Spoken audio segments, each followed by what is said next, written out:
ka bang taong gustong paghiwalayin? Gusto mo ba na paghiwalayin mo ang taong nanakit sa inyo, yung taong nang iwan sa inyo na ipinagpalit ka sa iba? Hello mga guys, kumusta kayo? Panibagong araw, panibagong video na naman tayo, and sa araw na ito ay isa na namang video ang aking tuturo sa inyo na simpleng gabay o simpleng pamamaraan na makakatulong sa atin. At bago ang lahat, gusto ko lang mag-disclaimer sa mga taong hindi naniniwala at hindi gusto ang mga kagaya nitong video. Please skip this video and maghanap kayo ng videos na gustong gusto nyo, dahil ang video na ito ay para lamang ito sa mga taong naniniwala and gusto mag-try. Sa lahat po ng mga nagko-comment dito sa aking video dito sa loob ng aking channel, mag-iingat sa lahat ng mga nagre-reply sa inyo na dinadala kayo sa kanilang WhatsApp in Imo app upang makaiwas po tayo sa scam. Ngayon po ituturo ko sa inyo paano natin paghiwalayin ang taong gusto nating paghiwalayin. So ganito po ang ating gagawin. Kailangan mo dito maghanda ng puting kandila, pero mas maganda kung meron kang itim na kandila. Pero kung wala kang itim na kandila, pwedeng puti na lamang. Kailangan mo lang din dito maghanda ng itim na panulat, kahit anong klaseng panulat, basta itim. Yung pwede na gumamit ka ng color pen na itim, or di kaya marker, or di kaya panulat na itim. And kailangan din natin dito ng isang maliit na pirasong papel. So ito lamang ang dapat nating ihanda, and kailangan din natin dito ng panindi. So ngayon, kapag handa na itong aking mga naibanggit na ating gagamitin, kailangan mo lamang dito isiguraduhin sa iyong sarili na gustong gusto mo itong gawin. Kailangan mo na maghanda sa iyong sarili. Kailangan na buo ang iyong loob sa paggawa nito at hindi ka nagdududa at para bang hinihila ka na gawin mo ito. So kapag ready ka na, pwede mo na itong simulan. Ang gagawin mo lamang dito, so kung nakikita po ninyo dito sa papel, isulat mo dito ang pangalan ng taong partner po ninyo nang iwan sa inyo.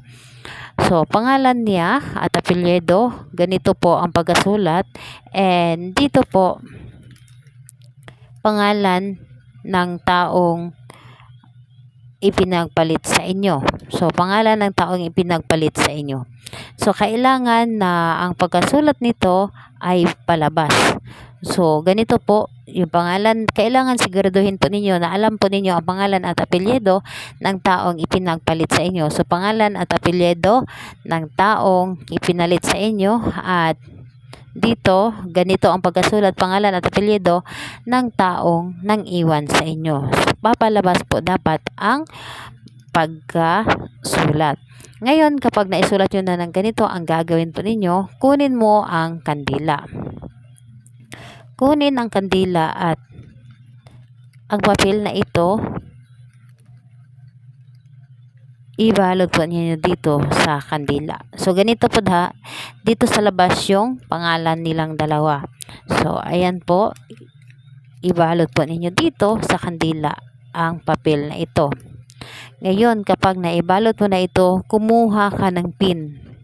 2 pin o karayom. Itusok ninyo dito sa itaas at dito sa ibaba. Kumbaga ilalak mo lamang siya. Ngunit ang karayom kasi or ang pin, ito isa ito sa nagbibigay energy sa ating mga ginagawa na para maging effective ang ating mga ginagawa. So itusok mo dito sa pin or sa kandila yung pin dito at dito. Ngayon, kapag naitusok or natusok mo na ang pin dito, sindihan mo ang kandilang ito. Dapat po ang kandila ay mauubos mo lahat. Sindihan mo, and habang nakasindi ito, habang na unti-unti na nasusunog itong papel na ito na nakalagay sa kandila, sabay-sabay or lagi mong hilingin or isipin mo na naghihiwalay na sila. Kailangan na nasa isip mo na naghihiwalay na talaga sila. Huwag kang mag-isip ng hindi sa iyong paningin. Dapat ay yung nakikita mo sa iyong isip at mga mata, yung tipong naghihiwalay sila at lagi silang nag-aaway, yung tipong manggagalaiti sila sa isa't isa. Yung lagi silang mag-iinit dahil sa sobrang hindi na sila magkakaintindihan hanggang magkakahiwalay na sila. Yun ang dapat na nasa isip mo, feelingin mo dito.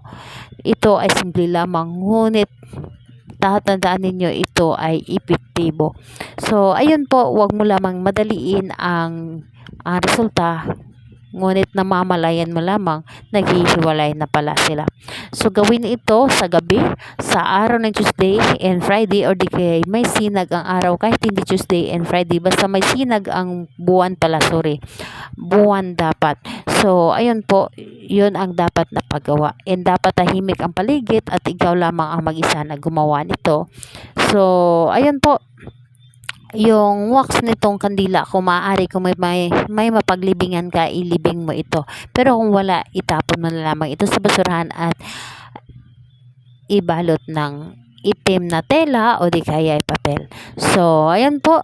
Salamat po sa inyo. Bye bye everyone. God bless us all.